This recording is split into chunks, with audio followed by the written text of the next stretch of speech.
Julian's voice, once so full of patronizing remarks about my hobbies, faltered as I walked into his grand office. He called me his little dove, never imagining that the quiet wife he dismissed was the very person now holding the termination papers for his failing company. The look on his face, a sudden horrifying realization that Thorn Innovations was mine, was a silent symphony of victory. He never saw it coming. Before I continue, drop a comment telling me where you're listening to this from. And if you haven't subscribed yet, do it now. You won't want to miss the ending. Julian Thorn, my husband, always filled a room, not just with his imposing height, but with the sheer volume of his presence. He stood by the sprawling window of our New York City penthouse, his back to the glittering skyline, a half-empty coffee cup balanced precariously on his hand-carved mahogany desk. His voice boomed, even when he was merely discussing his morning emails. "The market is a beast, Eleanor," he declared, turning to me with a dismissive wave. I sat quietly on the velvet chaise lounge, a book open in my lap, though my eyes were truly observing him. He never noticed such details.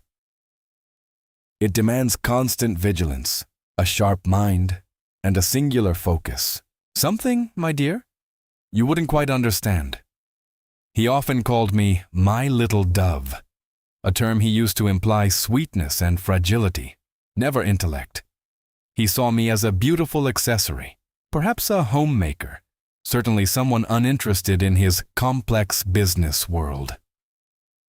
Today, his grand pronouncements were about Thorn Innovations, his tech startup, and its imminent public offering. "The IPO, Eleanor, will be historic," he announced, puffing out his chest. "We're talking billions. It's a delicate dance, navigating the investors, the press, the endless regulations. You, my little dove, have better things to worry about, like what color drapes to choose for the drawing room, or perhaps your charity luncheons." He chuckled, a sound that always grated, completely oblivious to the quiet storm brewing beneath my serene exterior. I smiled faintly, a practiced curve of my lips that conveyed polite agreement without a hint of genuine emotion. He loved to boast about his financial acumen, his visionary genius, while I kept the house tidy. He would often state, "Eleanor, darling, leave the numbers to me. You have better things to worry about, like what color drapes to choose." He never considered that my own hobbies were far more intricate, more demanding, and infinitely more profitable than anything he could imagine. My own discreet online platform, Serene Solutions, was a world away from drapes and luncheons, a quiet empire built on discretion and sharp intellect, serving an elite clientele who valued invisibility above all else. Julian, in his self-absorbed brilliance, never saw past the surface I presented. He continued his monologue, pacing the office, detailing his genius strategies and the unprecedented growth of Thorn Innovations, a narrative I had heard countless times.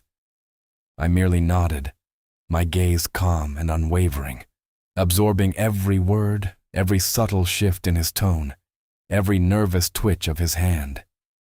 He was a performance, and I was his most attentive, if unacknowledged, audience.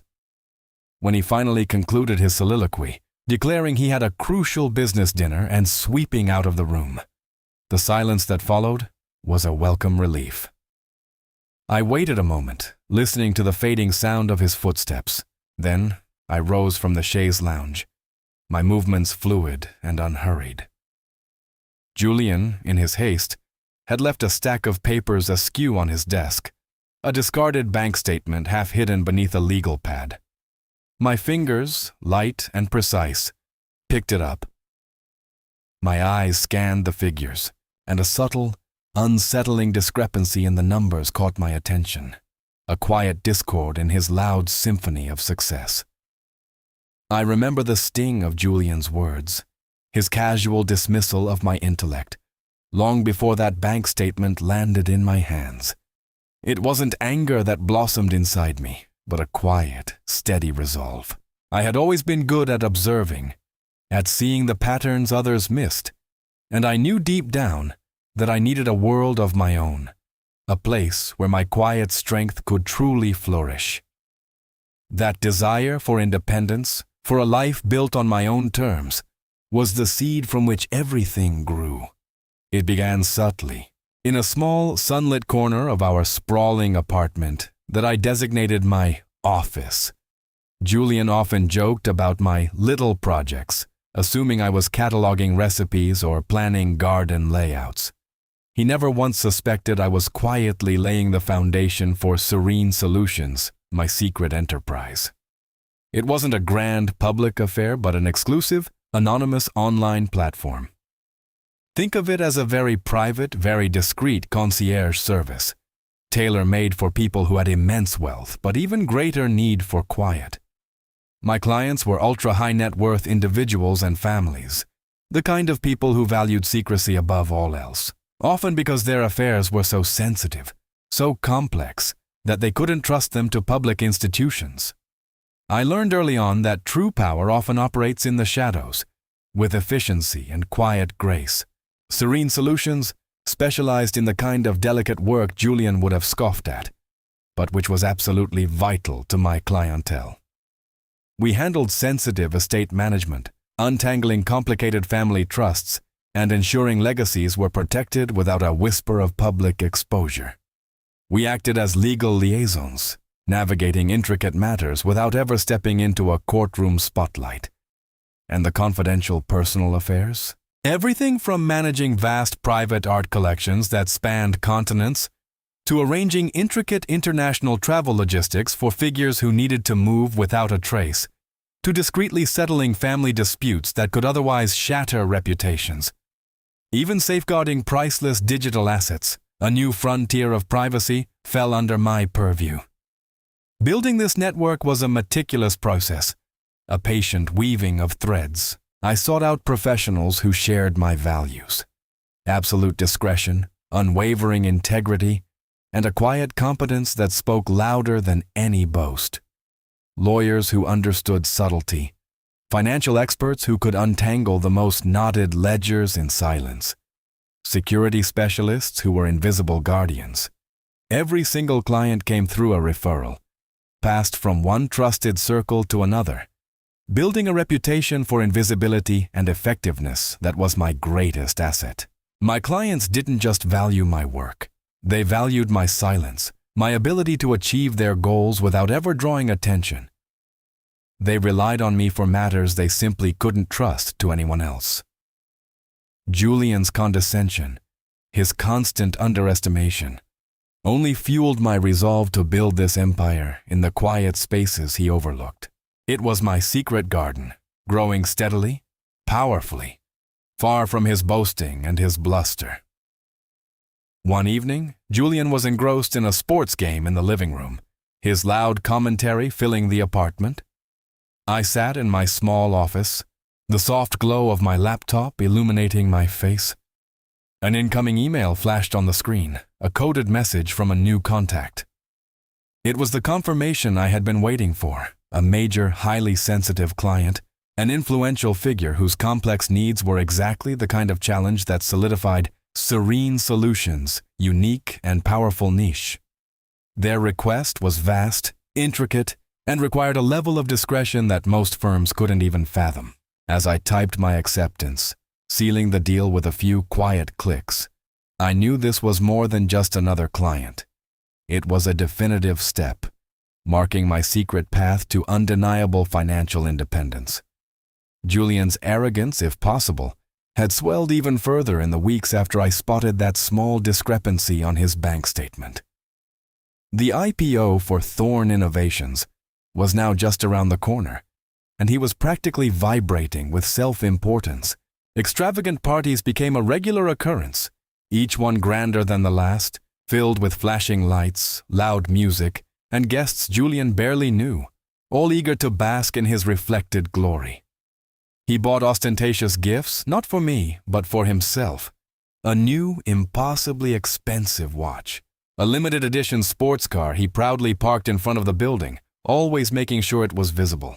He would stand in our living room, a champagne flute in hand, holding court as he boasted about the billions Thorn Innovations was about to command, his visionary leadership, and how the world was finally catching up to his genius. I, of course, was always present, always smiling, always the quiet, elegant hostess. But while he basked in the spotlight, my eyes were busy. I noticed the small things, the subtle shifts that told a different story. Invoices for our personal expenses, usually paid promptly, were now sometimes delayed, tucked away in drawers as if forgotten.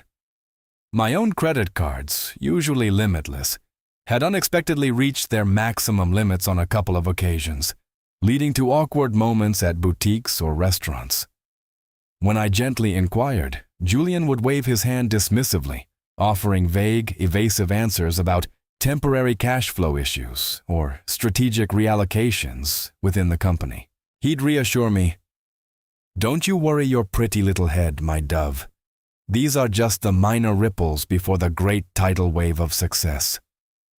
He truly believed I was too simple to understand, too focused on drapes to grasp the intricacies of his world. Then a formal notice arrived. It was from Sterling Trust, our primary bank, and it requested an urgent review of Julian's company accounts, citing unforeseen market shifts and a need for updated financial transparency. The letter was politely worded, but the underlying message was clear to anyone who understood such things. Julian, however, merely glanced at it, scoffed, and tossed it onto a pile of papers. "More bureaucratic nonsense," he declared, rolling his eyes. "Routine paperwork, Eleanor. They always do this before a major IPO, just trying to look important." He dismissed it entirely, oblivious to the growing chasm beneath his feet. I, however, carefully retrieved the letter once he'd left the room, reading every word, every clause, with meticulous attention. A week later, Julian called me into his office, the same room where he had once lectured me about the beast of the market. He was standing by the window again, but this time his usual swagger felt a little forced. He cleared his throat. "Eleanor," he began, his voice softer than usual, but still laced with that familiar condescension. "I've been doing a lot of thinking. With the IPO, with my career about to explode, I need less distraction, more focus." He turned, a practiced, regretful expression on his face. "I think it's time we moved on. I want a divorce." My heart didn't race. My hands didn't tremble. A quiet stillness settled over me, a sense of profound clarity.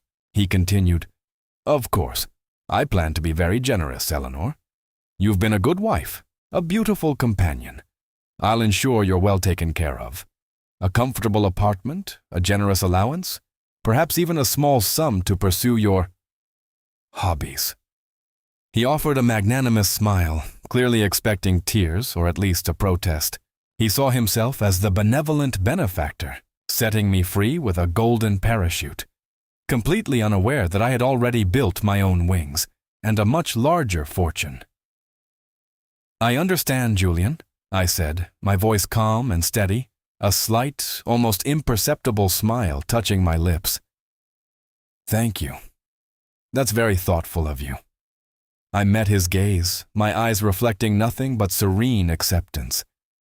He looked surprised, perhaps a little disappointed by my lack of drama. "I appreciate your generosity. If you'll excuse me," I continued, rising gracefully from the chaise lounge, "I just need to make a quick call." I walked out of the office, leaving him standing there, bathed in the setting sun, utterly oblivious to the true nature of the call I was about to make.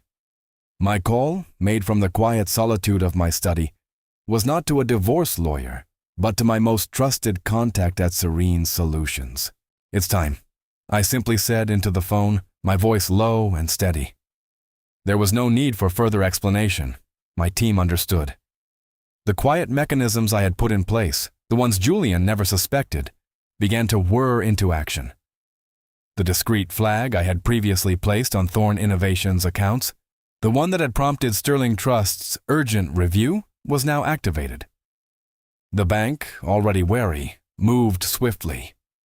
The first ripple of Julian's unraveling came just days later. At a lavish industry gala he had organized to celebrate Thorn Innovations' impending IPO.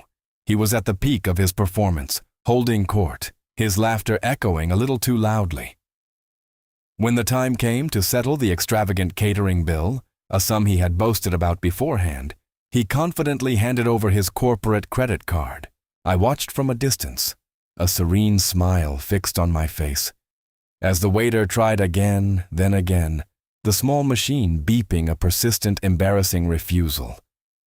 Julian's face, usually so ruddy with self-importance, slowly drained of color. The whispers started, first soft, then growing louder, as he fumbled for another card, only to meet the same humiliating rejection. He left abruptly, his grand exit a hurried, shame-faced retreat. The gala, which was meant to be his triumph, became his public mortification. The next morning, the spectacle moved from the elegant ballroom to the bustling streets of Midtown. I received a quiet update from my team. The corporate credit lines for Thorn Innovations had been completely cut. Not just one, but all of them. The direct consequence was immediate and visually striking. A fleet of tow trucks, far too visible in the morning light, descended upon the company's parking garage. One by one, the leased luxury vehicles, symbols of Thorn Innovations' supposed success, and Julian's own executive perks, were hitched and hauled away. I imagined the scene, his employees peering through the office windows, watching their expensive company cars vanish. And then, the ultimate blow. Julian's own prized sports car, the one he had so proudly displayed, was next. It was a public, undeniable declaration of his company's sudden, catastrophic financial paralysis. Julian returned home that evening, not in his usual chauffeur-driven car, but in a taxi, his shoulders slumped. The arrogant swagger was gone, replaced by a pallor that spoke of genuine fear. He walked into our penthouse, usually so full of his booming voice, in an uncharacteristic silence. He looked around, as if seeing the opulent rooms for the first time, stripped of the illusion of his own making. He poured himself a drink, his hand trembling slightly, a sight I had never witnessed before. He turned to me, his eyes wide and desperate, completely devoid of their usual condescension. "Eleanor," he began, his voice barely a whisper, a stark contrast to his usual roar. It's all gone wrong. The bank, the credit lines, everything. Thorn Innovations is in dire straits." He ran a hand through his hair, looking utterly lost. "I don't know what to do. I was wondering, my little dove, if perhaps you had some small personal savings. Something, anything, to tide us over just for a few days?" He looked at me, truly looked at me, for the first time in years, believing I might be his only, albeit small, hope. Julian's desperate plea for my small personal savings hung in the air, a stark contrast to his usual booming pronouncements. I merely nodded, a calm expression on my face, and promised to look into it. He, of course, took this as a sign of my gentle, yielding nature, never suspecting that my looking into it involved activating a far more formidable network than his crumbling empire could ever conjure. My team at Serene Solutions, already alerted to his unraveling, began to pull the threads he had so carelessly left exposed. The first personal indignity struck with a quiet yet profound chill. We were in the middle of a particularly cold evening, the kind where the city hums with the warmth of its many lights. Suddenly our penthouse, usually a beacon of luxury, plunged into darkness. The hum of the refrigerator ceased, the ambient lighting flickered out, and the air conditioning unit went silent. Julian, initially attributing it to a citywide blackout, stormed to the phone, only to be met with the utility company's polite, yet firm, explanation. The account, which he believed was a joint household expense, had been suspended due to non-payment.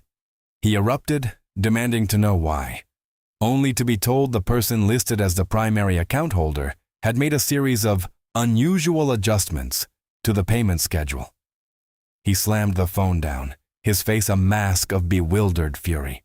He had always assumed he handled the main household accounts, never realizing how many of those accounts I had quietly, meticulously taken over for efficiency. The next morning brought another blow, equally public and humiliating.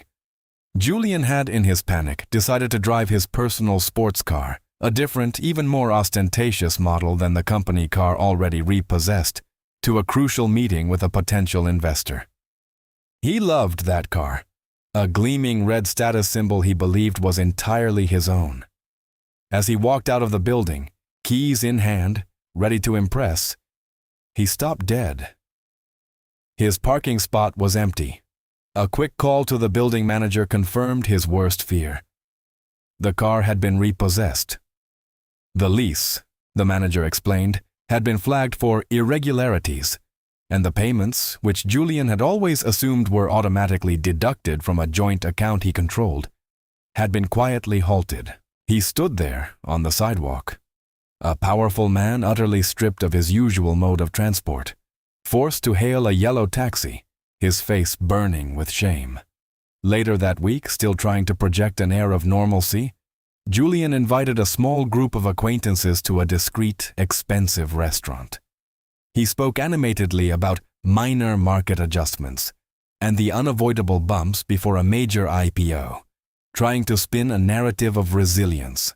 When the bill arrived, he confidently presented his personal platinum credit card, the one he kept for his most exclusive expenditures.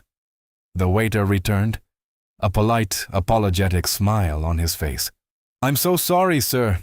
It appears this card has been declined." Julian scoffed, convinced it was a bank error, and handed over another equally prestigious card. The same result. His face began to crumple. The whispers around the table started. He made an excuse about technical glitches and fled the restaurant, leaving his bewildered guest to pick up the tab. And since you've made it this far, go ahead and hit that like button. It really helps me keep bringing stories like this. He spent the rest of the evening frantically calling his bank, his voice rising in desperation. He demanded answers, threatening to pull all his business. Finally, a weary bank representative, after much insistence, revealed the truth. "Mr. Thorne," the voice on the other end said, "these specific accounts, the ones tied to your personal credit cards, and the one funding your vehicle lease, as well as the utility payments for your residence, have all been flagged and frozen. Not by us directly, but by a legal directive from the primary account holder, citing concerns over financial mismanagement and potential fraud. The primary account holder is Eleanor Vance." Julian hung up the phone, the receiver clattering to the marble floor. He stared at the silent, darkened expanse of our penthouse, the cold reality settling over him. He had always believed these accounts, these assets, were his, or at best, joint. He never once considered that they had been quietly, meticulously transformed into mine, a silent web of financial control that he had unknowingly entrusted to his little dove. Julian's face, usually so vibrant with self-assurance, was a map of bewildered panic. He sat across from me in the living room, a space he usually dominated with his presence, now looking small and utterly lost.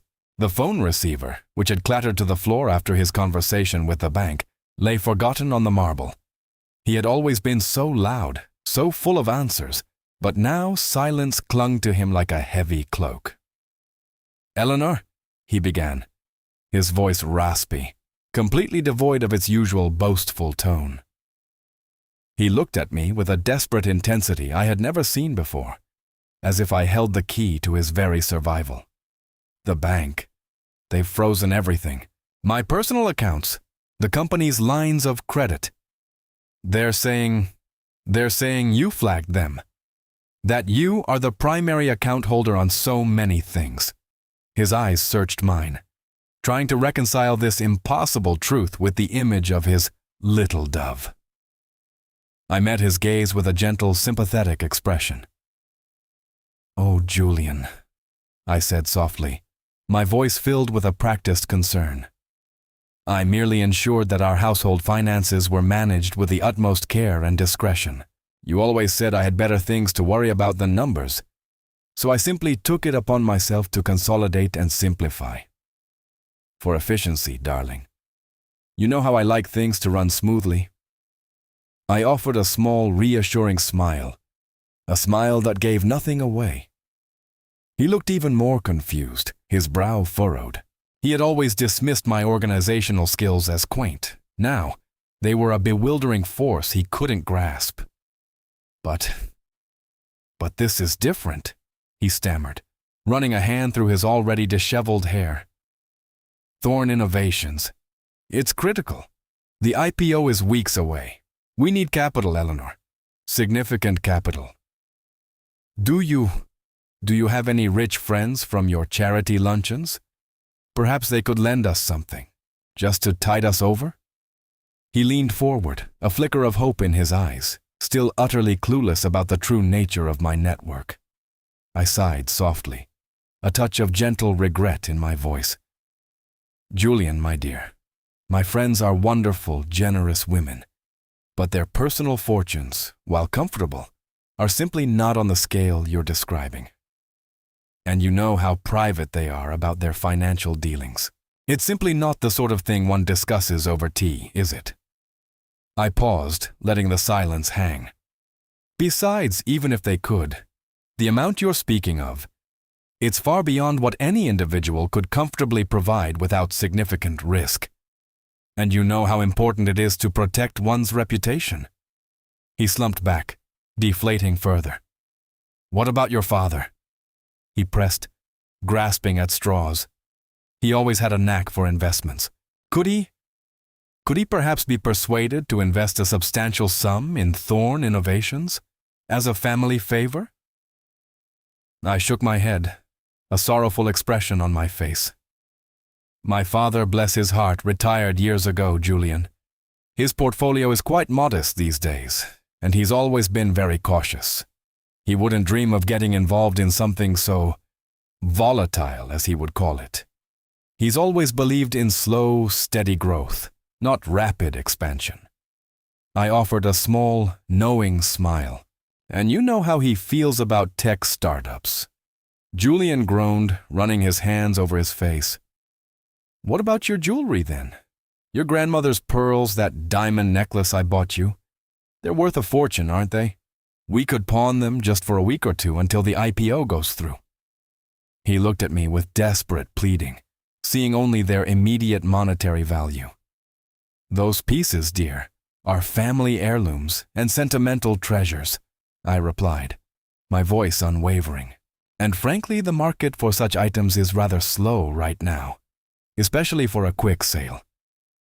Besides," I continued, my gaze steady, "even if we were to part with them, their value, while considerable to us, wouldn't even begin to cover the kind of capital Thorn Innovations requires, would it?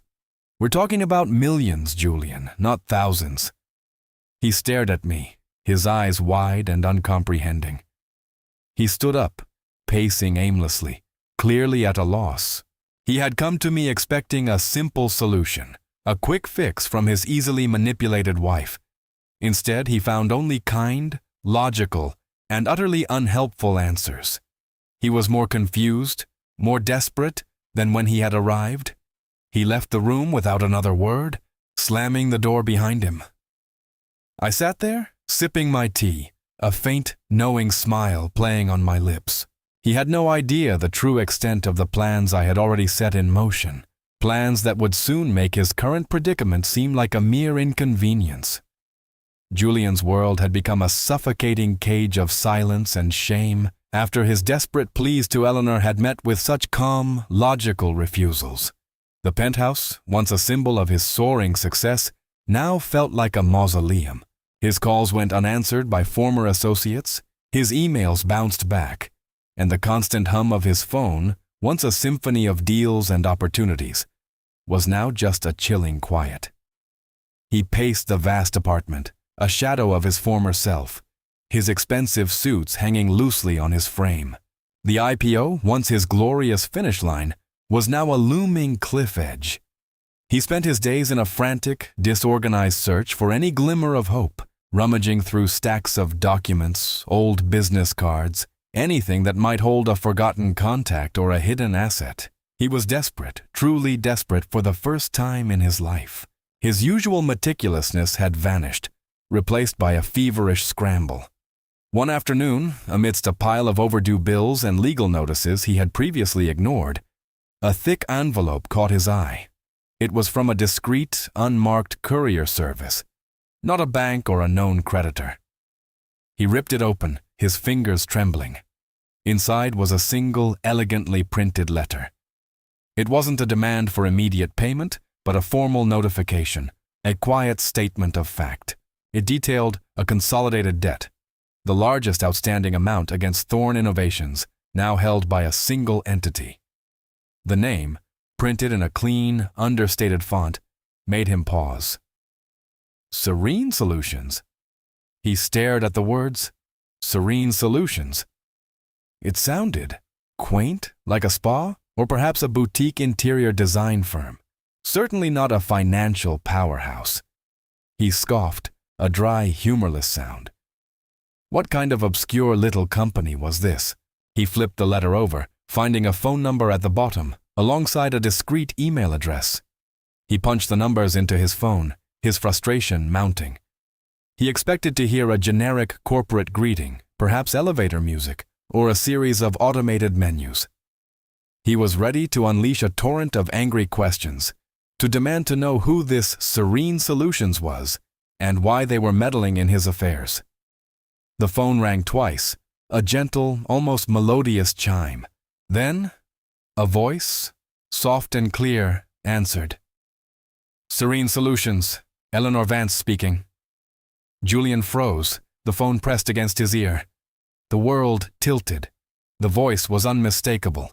It was Eleanor, his little dove. The woman he had just days ago dismissed as too simple to understand numbers, too focused on drapes and charity luncheons. The woman he had told to leave the complex business world to him.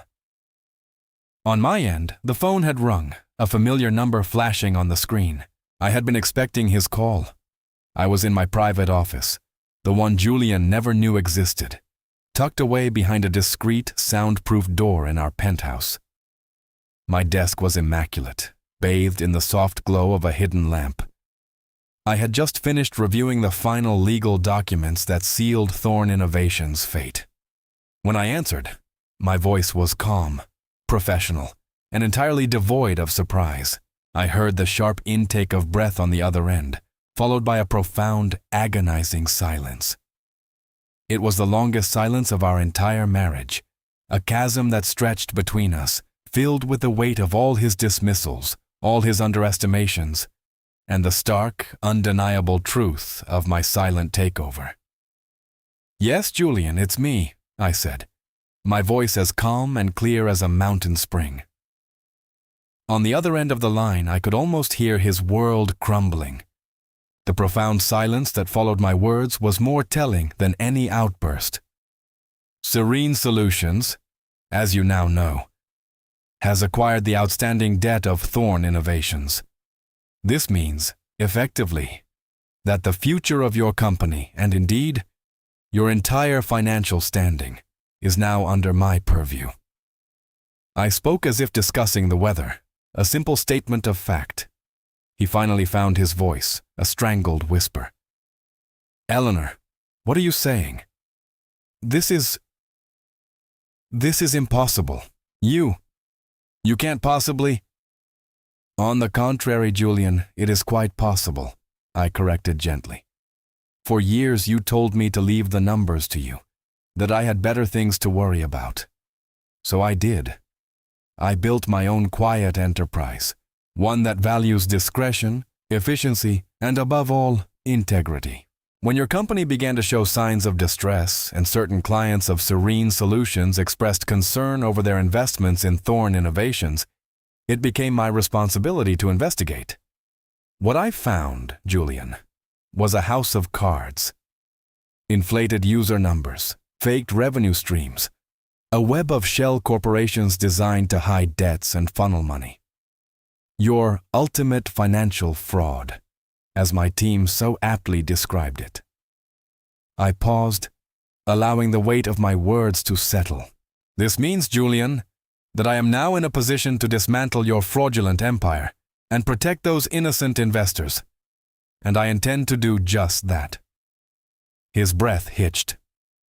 Dismantle? But the IPO? My life's work. Your life's work, as you call it, was built on deceit, I countered, my tone unwavering. However, I am not without compassion. I have prepared an agreement. It outlines a path forward that protects the truly innocent parties, something Serene Solutions prioritizes above all else. It ensures a swift and orderly transition of Thorn Innovations' viable assets and operations. This will allow Serene Solutions to manage the dissolution of the fraudulent aspects and salvage what can be saved for the benefit of those who truly invested in good faith.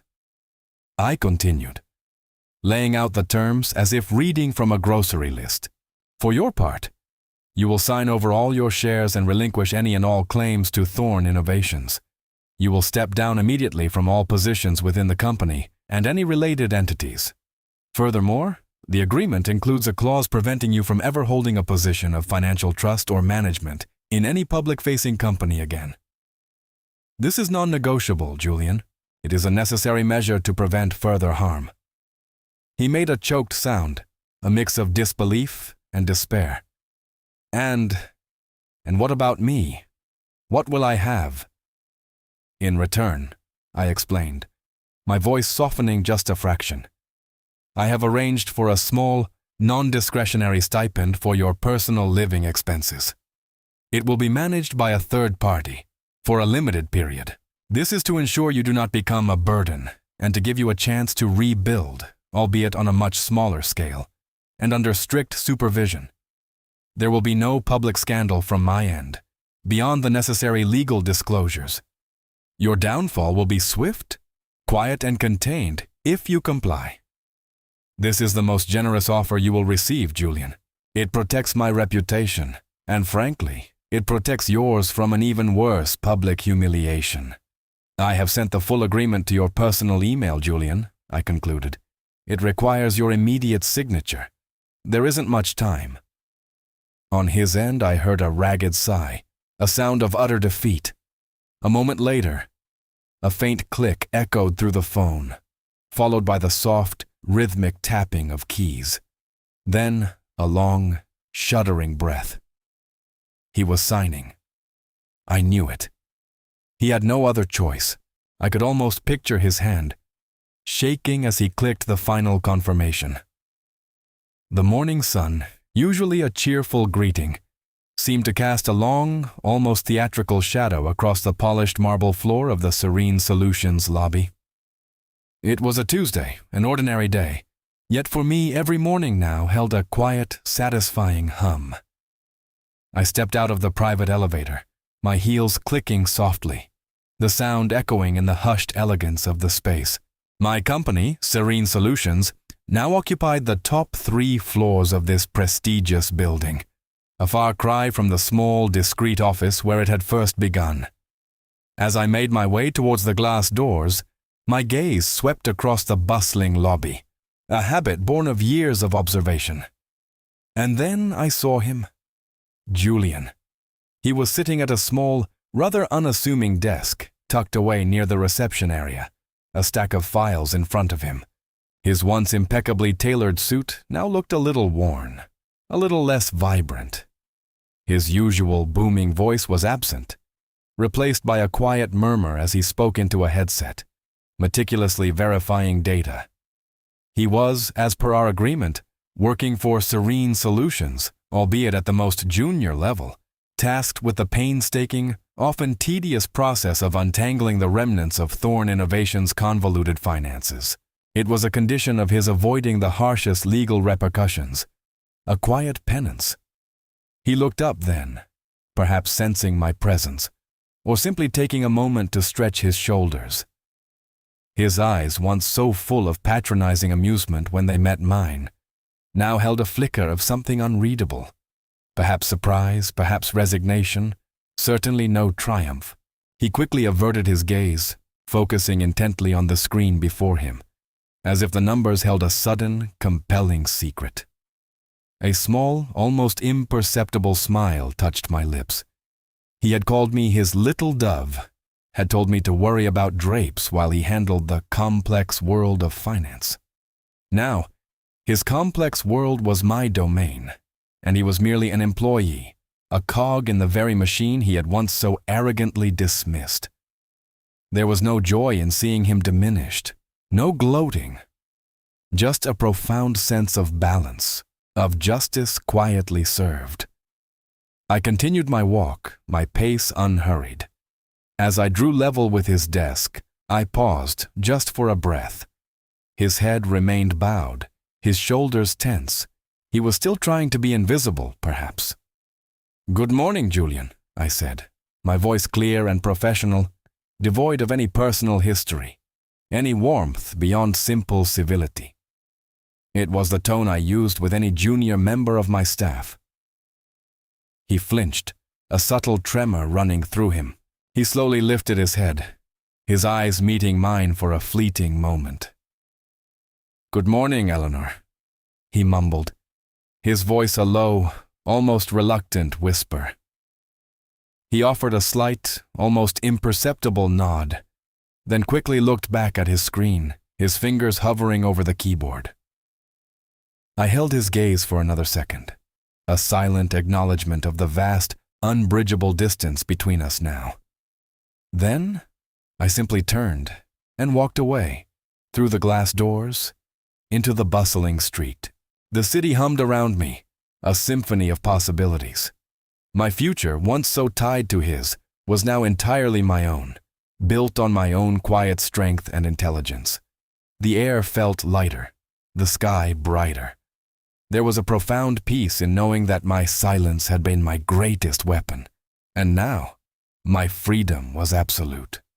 My office, high above the bustling streets of New York City, felt like a sanctuary. The city stretched out before me, a glittering tapestry of lights and ambition, a view I had always loved. But now, it felt different. It was no longer Julian's city or his world that I merely observed. It was mine, a landscape I had quietly, meticulously helped to shape. My name, Eleanor Vance, was discreetly etched on the frosted glass of my office door, a quiet testament to a journey Julian had never bothered to notice. And on the floor below, the vibrant hum of serene solutions filled the air, a symphony of quiet competence and ethical power. I walked to the window, a cup of fragrant herbal tea warming my hands. The peace that settled over me was profound, a deep, abiding contentment that reached into every corner of my being. It wasn't the fleeting excitement of a grand victory, but the steady satisfaction of a game played well, with intelligence and foresight. For so long, I had lived in the shadow of Julian's bluster, his booming pronouncements, his constant underestimation. He had called me his little dove, worried about my drapes, and dismissed my true capabilities as mere hobbies. He never saw the quiet fire that burned within me, the strategic mind that meticulously built an empire, while he was busy tearing his own down. This freedom, this absolute control over my own destiny, felt like breathing fresh air after years in a confined space. It wasn't just about the wealth, though. Serene Solutions thrived, growing beyond even my initial ambitions, becoming a beacon of trust for those who valued true discretion. It was about the dignity, the respect I had earned, not through loud pronouncements, but through quiet, unwavering action. It was about proving to myself and to the select few who truly understood that strength doesn't always roar. Sometimes it whispers, it plans, it executes with elegant precision. My plans for this newfound freedom were not for ostentatious displays or public accolades. That was Julian's way, and it had led to his downfall. My path was different. I intended to expand serene solutions, to reach more people who needed quiet, ethical solutions in a world that often valued noise over substance. I envisioned new initiatives, perhaps focusing on discreet philanthropy, helping causes that needed support without the glare of publicity. I wanted to empower other women, quietly, to build their own paths, to find their own voices. Even if those voices were soft, I wanted to mentor, to share the lessons I had learned about building resilience and finding strength in unexpected places. The world was full of quiet corners that needed tending, delicate situations that needed careful handling, and I, with serene solutions, was uniquely positioned to offer that. I took another sip of my tea, the warmth spreading through me. The city lights twinkled below, each one a small, bright point of energy. Julian, in his self-imposed exile, was likely still railing against the unfairness of it all, still oblivious to the true architect of his undoing, still convinced of his own genius. He never knew who was keeping the lights on. If this story moved you, subscribe to the channel, leave a like, and share it with someone who needs to hear this today. Your support is what brings these stories to more people.